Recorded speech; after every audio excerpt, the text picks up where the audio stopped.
Captain Ryan Mitchell had been working alongside Specialist Kessara for 8 months on the Deep Space Research Station Outpost Vale.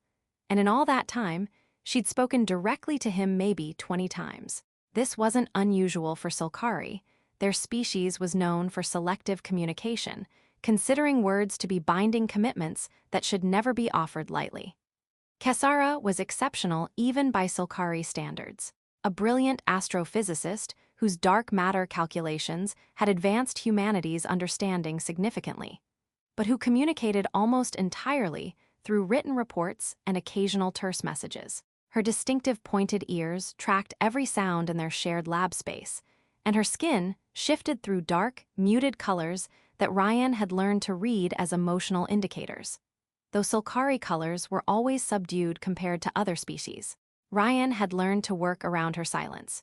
He'd studied Sulcari cultural briefings, learned to interpret skin color shifts and ear positions, understood that minimal verbal communication wasn't rudeness but deeply ingrained practice. They developed an effective professional partnership built on mutual respect and very few words. But lately, something had changed. Kessara's skin had been cycling through colors so dark they were nearly black, which his cultural training said indicated profound distress or anger. Her ears stayed flat against her skull in what the briefings called defensive closure. She avoided even the minimal eye contact they'd established, and twice Ryan had caught her staring at him with an expression he couldn't interpret, but that made every instinct scream warning. Ryan tried to give her space, assuming whatever was bothering her was personal or cultural, something he couldn't help with and shouldn't intrude upon. But the atmosphere in their shared workspace had become tense enough that other station personnel noticed. Finally, during a routine data review, Ryan asked the question he'd been avoiding. "Kessara, have I done something to offend you? You seem distressed. If I've violated some cultural protocol, I apologize." Kessara's skin darkened further, and her ears flattened impossibly tight against her skull. She looked at him for a long moment, then turned to her datapad and typed a message that appeared on Ryan's screen. "You have broken something that cannot be repaired through ignorance. I will speak to you once more, only once. What I say will be final. Meet me in Observation Bay 7 during Gamma shift tomorrow. Come alone." Ryan stared at the message, his stomach dropping. What had he done? What could he have broken without even knowing? Ryan arrived at Observation Bay 7 during Gamma shift when crew traffic was minimal. Kessara stood before the viewport, her back to him, her skin so dark it seemed to absorb the starlight beyond. When she turned to face him, her ears were positioned in what Ryan recognized as absolute seriousness, a stance that permitted no casual misunderstanding. "In my culture," Kessara began, her voice carrying the weight of carefully chosen words, "there are bonds formed not through declaration but through action. Through consistent presence, through reliable support, through demonstrated commitment that transcends spoken promises." Ryan listened, confused about where this was leading. "For 8 months," she continued, her skin shifting through patterns Ryan didn't recognize, "you have been present. You have adjusted your schedule to match my work rhythms. You have shared food when I forgot to eat, offering portions of your meals without expectation of reciprocity. You have adjusted station protocols to accommodate my need for quiet workspace. You have defended my research to administrators who question the value of a silent colleague. You have demonstrated, through action, every indicator that in Sulcari culture constitutes proposal of life bond." Ryan's mind went blank. Life bond, the Sulcari equivalent of marriage. What? "You have shown commitment to my well-being in ways that, to Sulcari understanding, indicate intention to form permanent partnership," Kessara said, her ears trembling slightly. "And then, 3 days ago, I overheard you tell Dr. Santos that you're requesting transfer when current rotation ends. That you're looking forward to getting back to civilization and normal social interaction. That you find this posting professionally valuable but personally isolating." Ryan remembered that conversation, casual venting with a colleague about missing Earth, about the difficulty of deep space assignments. He'd meant nothing by it, just normal complaint about isolation that everyone on long-duration postings expressed.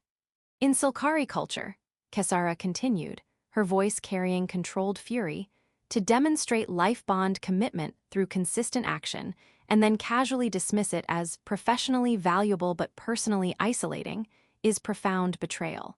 It is declaration that all your actions were performance without meaning, that you used the forms of our most sacred bond as professional convenience.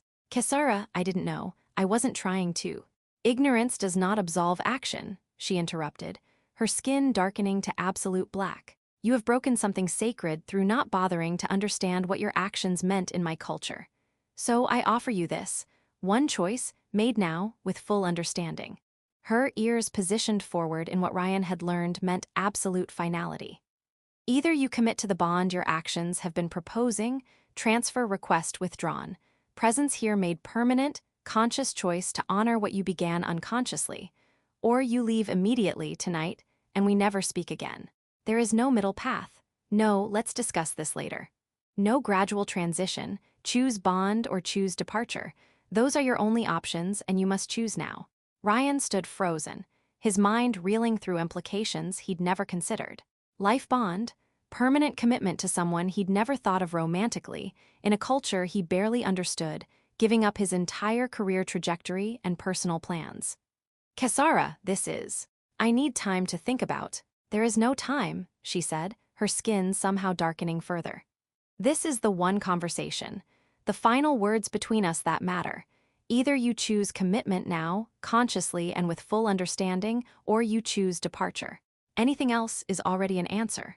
Ryan's thoughts raced. 8 months of working together, adjusting his schedule. Yes, he'd done that to make collaboration easier. Sharing meals, he'd noticed she forgot to eat when focused. Defending her research, she was brilliant, she deserved advocacy. But these were just professional courtesies, weren't they? Except they weren't, apparently, not in Sulcari culture. He'd been proposing marriage without knowing it. I respect you immensely, Ryan said carefully. Your work is exceptional, but I can't commit to something this massive right now. My career plans, my family back on Earth, my entire future, I can't just. Then you have chosen, Kesara interrupted, her voice flat. Leave tonight. Your transfer has been approved. I contacted administration before this meeting. Your replacement arrives in 6 hours. You will not return to this station. We will not communicate again. Her ears flattened impossibly tight against her skull. And you will carry the knowledge that you broke a sacred bond through ignorance, and when offered the chance to honor it consciously, you chose career convenience over commitment to another being. That's not fair, Ryan protested. You're asking me to give up everything. I am offering you everything, Kesara corrected, her skin cycling through colors that looked like grief. Life bond is not burden in my culture. It is gift, the highest form of chosen connection. But you see it as sacrifice, as loss of freedom. That tells me your answer clearly enough. Ryan wanted to argue, to find middle ground, to explain that he needed time to process this impossible situation. But looking at Kesara's absolute black skin and rigid stance, he realized there was no middle ground. This was Sulcari culture, binding commitment or absolute severance. Nothing between. I'm sorry, he said finally. But I can't do this, not like this, not now. Kesara's ears shifted to a position Ryan had never seen, something that looked like finality mixed with profound loss. Then we are finished. Your transport leaves in 5 hours. Do not seek me before departure. We have nothing more to say. She turned back to the viewport, her skin now so dark it seemed to merge with the void beyond. Ryan stood there for a moment longer, then left to pack his belongings and catch the transport that would take him back to his original plans, his career trajectory intact, his freedom preserved, and away from something he hadn't even known he'd been building. Ryan returned to Earth, took the research position he'd been planning for, resumed his career in collaborative, social environments. Everything proceeded according to plan. His colleagues were friendly. His family was happy to have him back in normal rotation. His research continued advancing. But he couldn't stop thinking about Kesara. 3 months after leaving Outpost Vale, Ryan finally requested comprehensive information about Sulcari bonding practices from Coalition Cultural Affairs. What he learned devastated him. Everything Kesara had described was accurate. The actions Ryan had taken, sharing food, adjusting environment for her comfort, advocating for her well-being, were indeed life bond proposals in Sulcari culture. Consistent action over time demonstrated commitment far more meaningfully than words ever could. But more significantly, once a bond was proposed through action and then rejected, Silkari neurology underwent permanent changes. The rejected bond pathway in the brain closed completely, making it biologically impossible to ever form that specific bond again. It wasn't metaphorical finality. It was literal rewiring of neural chemistry. By his actions, Ryan had initiated bond formation in Kesara's brain. By his rejection, he triggered permanent closure of that pathway. They could never form that connection again, even if both wanted it, because her neurology had literally changed in response to his rejection. The no return wasn't dramatic ultimatum. It was biological reality. 6 months after leaving Outpost Vale, Ryan requested transfer to a facility near enough to occasionally attend joint conferences where he might see Kesara. At the first such conference, he spotted her across the hall. Her skin was calm gray, neutral, professional, her ears in formal position. When their eyes met, there was nothing. No recognition beyond professional acknowledgement. No warmth, no anger, no emotion at all. Just the polite distance of colleagues who'd never been anything more. Ryan tried to approach during the break. Kesara excused herself before he could speak, her skin never changing from neutral gray. It wasn't avoidance out of hurt. She simply didn't register him as anything more than another researcher. The bond pathway was closed. He was functionally invisible to her in any personal capacity. 2 years later, Ryan learned through professional channels that Kesara had formed life bond with another Silkari researcher, who understood their culture's bonding practices and chose commitment consciously. They were happy, productive, building the life that Ryan's actions had proposed, but his choice had rejected. Ryan was genuinely happy for her, and simultaneously devastated by his own permanent loss. When colleagues asked about his time at Outpost Vale, he gave careful answers.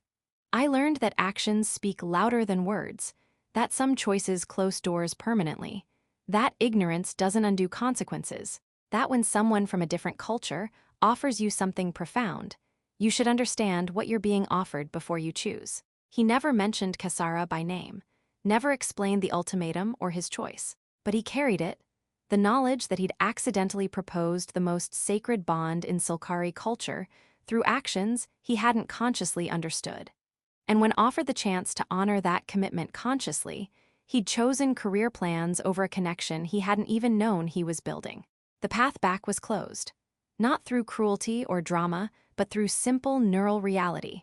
Some choices reshape brain chemistry permanently, and rejection writes itself into biology in ways that can't be undone. Ryan had chosen freedom and received exactly what he chose, including the permanent loss of a bond he hadn't valued until it was irreversibly